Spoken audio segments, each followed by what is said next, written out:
வாழ்க வளமுடன். அனைவருக்கும் சிவகரி அன்பான வணக்கம். இந்த வீடியோ எதை பற்றி பார்க்க போகிறோம், நிஃப்டி மற்றும் பேங்க் நிஃப்டி அடுத்த நகர் எப்படின்னு பார்ப்போம். அதுக்கு சப்ஸ்கிரைப் பண்ணிங்க. வீடியோ பிடிச்சி லைக் பண்ணுங்கள், ஷேர் பண்ணுங்கள், கமெண்ட் பண்ணுங்கள். உடனுக்குடன் அப்டேட்டுக்கு டெலகிராம் லிங்க் டிஸ்கிரிப்ஷனுக்கு ஜாயின் பண்ணிங்க.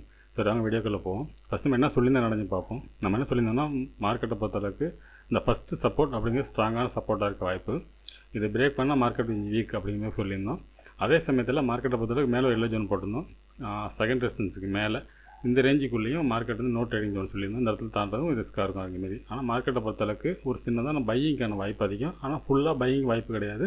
இந்த ரேஞ்ச் வரைக்கும் போகிறதுக்கான வாய்ப்பு அதிகம் அப்படின்னு சொல்லியிருந்தோம். ஆனால் மார்க்கெட் ஓப்பன் ஃபஸ்ட்டு 5 மினிட்ஸ்லேருந்து பார்த்திங்கன்னா ஒரு 4-5 மினிட்ஸ்லேயே நமக்கு அந்த செகண்ட் ரெசிஸ்டன்ஸை டச் பண்ணிவிட்டு அதுக்கப்புறம் அதை தாண்ட முடியல. அதுக்கப்புறம் பார்த்திங்கன்னா ஃபஸ்ட்டு ரெசிஸ்டன்ஸுக்கும் செகண்ட் ரெசிஸ்டன்ஸ் இடையிலே மார்க்கெட் ஃபுல் சைட்வேஸ்லேயே ஃபுல்லாக முடிஞ்சிருச்சு. சரி, ஓகே, பேங்க் நிஃப்டி பார்ப்போம். ஃப்ரெண்ட்ஸ், பேங்க் நிஃப்டின்னு நான் சொல்லியிருந்தேன். ஃபஸ்ட்டு சப்போர்ட்டுங்கிறது ஸ்ட்ராங் சப்போர்ட்டாக இருக்கும். அதே போல் செகண்ட் ரெசிஸ்டன்ஸுங்கிறது ஸ்ட்ராங்காக இருக்கும். இதை தாண்ட கொஞ்சம் சிரமம் அப்படின்னு சொல்லியிருந்தோம். அதில் பார்த்தீங்கன்னா இதை பிரேக் பண்ணால் மார்க்கெட் வந்து இந்த ரேஞ்சுக்கு போக வாய்ப்புன்னு சொல்லியிருந்தோம். அதுபோல் ஓப்பனிங்லேயே கிட்டத்தட்ட அந்த இடத்துல ரீச் ஆகிட்டு அந்த ரேஞ்சுக்குள்ளே அப்புறம் இதை தாண்ட முடியல. ஃபஸ்ட் ரெசிஸ்டன்ஸ் வரல, இதுக்குள்ளே ரேஞ்ச் சைடுவே செட்டப்லேயே முடிஞ்சிச்சு. மார்க்கெட்டை பொறுத்தளவுக்கு இந்த ஹையை பிரேக் பண்ண பட்சத்தில் மார்க்கெட்டில் புல்லிஸ் இருக்கும். இதெல்லாம் நம்ம சொன்ன மாதிரி ரேஞ்சில் தான் நடந்துச்சு. நம்ம இந்த இடம் தாண்டது ரொம்ப சிரமம் அப்படின்னு சொல்லி நம்ம பார்த்தீங்கன்னா கிட்டத்தட்ட ஒரு 2-3 டைம் இந்த இடத்துல தாண்டவே முடியல. அதுக்கப்புறம் பார்த்தீங்கன்னா மார்க்கெட் ஒரு சைடுவே செட்டப்லேயே முடிஞ்சிருச்சு. சரி, ஓகே, நாளைக்கு என்ன நடக்க வாய்ப்பு நிஃப்டிலேருந்து பார்ப்போம். ஃப்ரெண்ட்ஸ், நிஃப்டி சார்ட் வச்சுருக்கேன். ஃபஸ்ட்டு அதை ரிமூவ் பண்ணிவிடுவோம். இப்போ டே கேண்டில் பார்ப்போம். ஃப்ரெண்ட்ஸ், டே கேண்டில் வச்சுருக்கேன். இந்த டே கேண்டில் சொல்லியிருந்தோம்னா இந்த ஒரு ட்ரெண்ட் லைன் போட்டிருந்தோம். இது பிரேக் பண்ணி மார்க்கெட் வெளில வந்துச்சு. அதுக்கப்புறம் பார்த்திங்கன்னா ஒரு சிங் ஹை வச்சாங்க. இந்த ஹையை இன்றைக்கி வந்து பிரேக் பண்ணி க்ளோசிங் மேலே தான் இருக்குது. அப்படி பட்சத்தில் இந்த ஹை அதாவது 22,650 பிரேக் பண்ண பட்சத்தில் தான் மார்க்கெட் புல்லிஸ் இருக்கிறதுக்கான வாய்ப்பு அதிகம். இது வந்து மைனராக ஆக்சுவலாக மேஜராக பார்த்தோம்னா இந்த ட்ரெண்ட் லைன் அப்படி திருப்பினோம்னா இந்த ரேஞ்ச் வரைக்கும் இருக்கும். இந்த ரேஞ்ச் வரைக்கும் போகிறதுக்கான வாய்ப்பு அதிகம். அதாவது 23,040 அப்படின்னு சொல்லிட்டு நம்ம முன்னாடி சொல்லியிருக்கோம். 23,000 தாண்டினா தான் மார்க்கெட்டில் புல்லிஸ் எதிர்பார்க்கலாம்னு நம்ம கிட்டத்தட்ட ஒரு வாரமாக தான் சொல்லிட்டு இருக்கோம். இந்த இடத்த தாண்டணும். இந்த ஹையை அதாவது 23,050 அதான் 100 இந்த ரேஞ்சு பிரேக் பண்ண பட்சத்தில் தான் மார்க்கெட்டில் நம்ம அடுத்த புல்லிஸ் எதிர்பார்க்கலாம். அது வரைக்கும் ஒரு பையிங் இருக்க வாய்ப்பு இருக்குது. இதுலேருந்து இந்த ரேஞ்ச் வரைக்கும் பையிங் இருக்கும். அதுக்கப்புறம் இந்த இடத்த பொறுத்து தான் என்ன மாதிரி ரியாக்ட் ஆகுதுன்னு பார்த்தா நம்ம அடுத்த செட்டப் சொல்லலாம். இது வரைக்கும் பையிங்கான வாய்ப்பு அதிகம் ஃப்ரெண்ட்ஸ். சரி, ஓகே, 15 மினிட்ஸில் பார்ப்போம் என்ன நடக்க வாய்ப்புன்னு. ஃப்ரெண்ட்ஸ், 15 மினிட்ஸ் வச்சுருக்கேன். இப்போ பார்த்தோம்னா ஃபஸ்ட் ரெசிஸ்டன்ஸ் பார்த்தோம்னா 22,530 அப்படிங்கிறது ஃபஸ்ட் ரெசிஸ்டன்ஸாக இருக்கும். அதுக்கடுத்து பார்த்தீங்கன்னா 22,577, அடுத்து 22,676. சப்போர்ட்னு எடுத்துட்டோம்னா 22,473 அப்படிங்கிறது ஃபஸ்ட்டு சப்போர்ட்டாக இருக்கும். அதுக்கு அடுத்து பார்த்திங்கன்னா 22,412, அதுக்கடுத்து 22,377. சரி, ஓகே, இது என்ன மாதிரி மூவ்மெண்ட்ஸுக்கு வாய்ப்புன்னு பார்த்தோம்னா என்னோடய பாயிண்ட் ஆஃப் வியூவில் இந்த ஃபஸ்ட்டு சப்போர்ட்டை பிரேக் பண்ணாமல் மார்க்கெட் வந்து ஃபஸ்ட்டு ரெசிஸ்டன்ஸ் பிரேக் பண்ண பட்சத்தில் மார்க்கெட்டில் ஒரு புல்லிஸ் இருக்க வாய்ப்பு இருக்கும். இந்த செகண்ட் ரெசிஸ்டன்ஸை பிரேக் பண்ணிடுச்சுன்னா மார்க்கெட்டில் ஒரு நல்ல மூவ் இருக்கும். இந்த இடங்கிறது கொஞ்சம் ஒரு எல்லோ ஜோன் கூட வச்சுக்கலாம். ஆனால் இந்த இடத்த பிரேக் பண்ணுறதுக்கான வாய்ப்பு அதிகம். என்னோடய பாயிண்ட் ஆஃப் வியூவில் பார்த்தீங்கன்னா மார்க்கெட்டை பொறுத்தளவுக்கு பை அண்ட் டிப் என்ன இருந்தாலும் இறங்கினாலும் மார்க்கெட் அப்சைடு திரும்புறது வாய்ப்பு இருக்கும். ஆனால் இந்த ரேஞ்சு வரைக்கும் அதாவது பெரிய பையிங் சொல்லலை. இப்போ இருக்க செட்டப்பில் இந்த இடத்துல ஒரு சின்ன பையிங் இருக்க வாய்ப்பு இருக்குது. இந்த 22,675 வரைக்கும் போகிறதுக்கான வாய்ப்பு அதிகம் ஃப்ரெண்ட்ஸ். ஆனால் ஃபஸ்ட் சப்போர்ட் பிரேக் பண்ணாமல் போகணும். ஒருவேளை ஃபஸ்ட்டு சப்போர்ட் பிரேக் பண்ணுது அப்படின்னா மார்க்கெட் வந்து செகண்ட் சப்போர்ட்டுங்கிற ஸ்ட்ராங் சப்போர்ட் தான். இதுக்கு கீழே வந்து நம்ம எல்லோ ஜோன் போட்டுடலாம். இந்த இடங்கிறது நோ ட்ரேடிங் ஜோன்.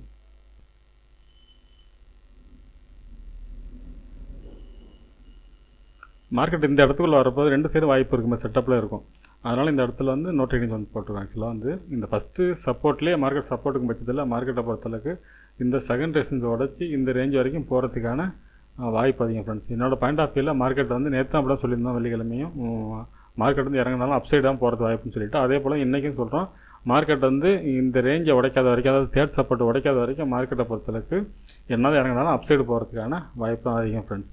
ஆனால் என்னோடய பாயிண்ட் ஆஃப் வியூவில் இந்த செகண்ட் ரெசிஸ்டன்ஸ் பிரேக் பண்ண பட்சத்தில் மார்க்கெட்டில் வெரி புல்லிஸாக இந்த ரேஞ்ச் வரைக்கும் இந்த 100 பாயிண்ட் ரொம்ப ஈஸியாக ரீச் ஆகிறதுக்கான வாய்ப்பு ரொம்ப அதிகம் ஃப்ரெண்ட்ஸ். சரி, ஓகே, பேங்க் நிஃப்டி பார்ப்போம். ஃப்ரெண்ட்ஸ், பேங்க் நிஃப்டி வச்சுருக்கேன். ஃபஸ்ட் எடுத்து ரிமூவ் பண்ணிவிடுவோம். இப்போ டே கேண்டில் பார்ப்போம்.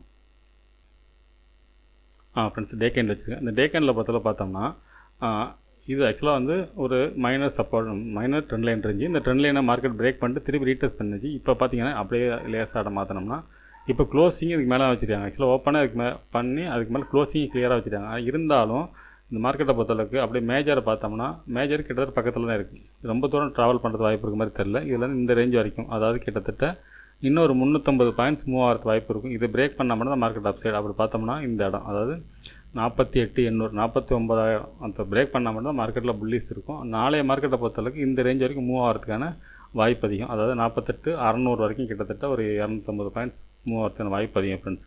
இது டே கேண்ட் செட்டப் படி. சரி ஓகே, 15 மினிட்ஸில் பார்ப்போம் என்ன மாதிரி ரெசிஸ்டன்ஸ் இருக்குது, என்ன மாதிரி மூவ் இருக்குன்னு பார்ப்போம். ஃப்ரெண்ட்ஸ் 15 மினிட்ஸில் வச்சுருக்கேன். இப்போ பார்த்தோம்னா ஃபஸ்ட்டு ரெசிஸ்டன்ஸ் பார்த்தோம்னா 48,449 அப்படிங்கிறது ஃபஸ்ட்டு ரெசிஸ்டன்ஸ் இருக்குது. அதுக்கடுத்து பார்த்தீங்கன்னா 48,607, அதுக்கடுத்து 48,709. சப்போர்ட்னு எடுத்துட்டோம்னா 48,331 அப்படிங்கிறது ஃபஸ்ட்டு சப்போர்ட்டாக இருக்கும். அதுக்கடுத்து பார்த்திங்கன்னா 48,196, அது வந்து டேவோட லோ, அது செகண்ட் சப்போர்ட்டாக இருக்கும். அதுக்கடுத்து 48,000 தேர்ட் சப்போர்ட்டாக இருக்கும். சரி ஓகே, இது என்ன மாதிரி மூவ்மெண்ட்ஸ் இருக்குன்னு பார்த்தோம்னா இந்த ஃபஸ்ட்டு சப்போர்ட்டும் ஃபஸ்ட்டு ரெசிஸ்டன்ஸ் ரொம்ப முக்கியமானதாக இருக்கும். இந்த ஃபஸ்ட்டு சப்போர்ட்டை பிரேக் பண்ண பட்சத்தில் மார்க்கெட்டை பொறுத்தளவுக்கு இந்த டேவோட லோவில் சப்போர்ட்டுக்கு வாய்ப்பு இருக்குது. செகண்ட் சப்போர்ட் ஸ்ட்ராங் சப்போர்ட்டாக இருக்கும் வாய்ப்பு. அதான் ஃபஸ்ட்டு பிரேக் பண்ண செகண்ட் வரைக்கும். ஆனால் ஃபஸ்ட்டு பிரேக் பண்ணாமல் மார்க்கெட் மூவ் இருந்துச்சுன்னா இந்த ரெசிஸ்டன்ஸ் இது பிரேக் பண்ண பட்சத்தில் மார்க்கெட்டை பொறுத்தளவுக்கு இந்த 48,450 வந்து இந்த 650 ரொம்ப ஈஸியாக போகிறது வாய்ப்பு இருக்கும். இந்த இடம் வந்து ஒரு ஃப்ரீ ஜோன், ஈஸியாக போகிறதுக்கான ஒரு வாய்ப்பு இருக்கான இடம் அந்த செட்டப், இந்த இடத்த பொறுத்தளவுக்கு. ஆனால் ஃபஸ்ட்டு சப்போர்ட் பிரேக் பண்ணக்கூடாது. ஒருவேளை ஃபஸ்ட்டு சப்போர்ட் பிரேக் பண்ணிச்சுன்னா மார்க்கெட் கொஞ்சம் வீக்கு. ஏன்னா நிஃப்டி மாதிரி இல்லை, பேங்க் நிஃப்டி ஒரு டைப்பாக இருக்குது. இப்போ நிஃப்டி ஒரு டைப்பாக இருக்குது, பேங்க் நிஃப்டி டைப்பாக இருக்குது. அந்தமாதிரி இருந்தாலே மார்க்கெட்டில் ஒரு பெரிய மூவ் எதிர்பார்க்க முடியாது. ஒருவேளை ஒரு கேப் அப் இருந்து இந்த ரெசிஸ்டன்ஸுக்கு மேலே இருக்கும் பட்சத்தில் மார்க்கெட்டை பொறுத்தளவுக்கு இந்த 48,709 வரைக்கும் ஒரு மூவ் இருக்கிறதுக்கான வாய்ப்பு அதிகம் ஃப்ரெண்ட்ஸ். ஆனால் மார்க்கெட்டை பொறுத்தளவுக்கு இந்த 48,000 உடைச்சா மட்டும்தான் மார்க்கெட்டில் ஒரு செல்லிங் இருக்கும். அது வரைக்கும் வந்து மார்க்கெட்டில் ஒரு பையிங் இருக்கும். அது 49,000 ரேஞ்சு சொல்லியிருப்போம். அதை பிரேக் பண்ணால் வெரி புல்லிஸ். அது வரைக்கும் மார்க்கெட்டில் வந்து பை அண்ட் டிப். மார்க்கெட்டை பொறுத்தளவுக்கு இறங்கினாலும் ஏறத்துக்கான வாய்ப்பு அதிகம் இந்த ரேஞ்சு வரைக்கும்.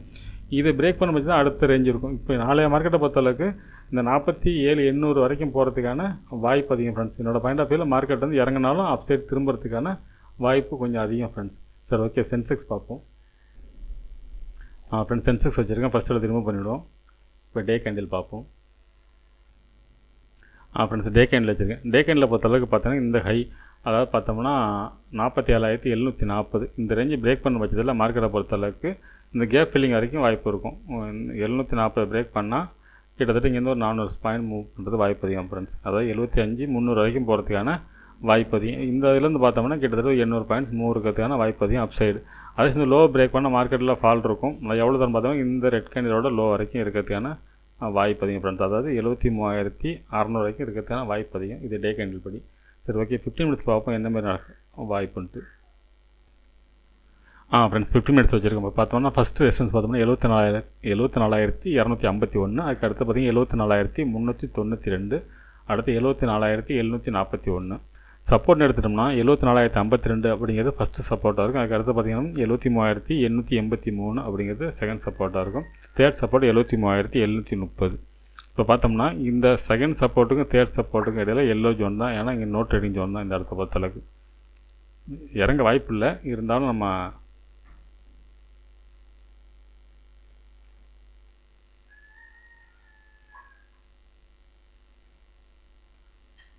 மார்க்கெட்டை பொறுத்தளவுக்கு என்னோடய பாயிண்ட் ஆஃப் வியூவில் இந்த ஃபஸ்ட்டு சப்போர்ட்டை பிரேக் பண்ணாத வரைக்கும் மார்க்கெட் வந்து வெரி புல்லிஸாக இருக்குன்னு அர்த்தம்.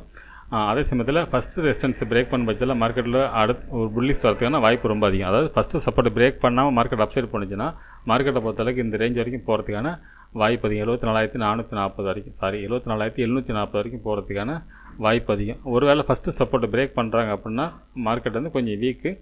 செகண்ட் சப்போர்ட்லேருந்து அப்சைடு தான் போகும். மார்க்கெட்டை பொறுத்தளவுக்கு பை அண்ட் டிப். இறங்கினாலும் மார்க்கெட் அப்சைடு தான் போக வாய்ப்பு.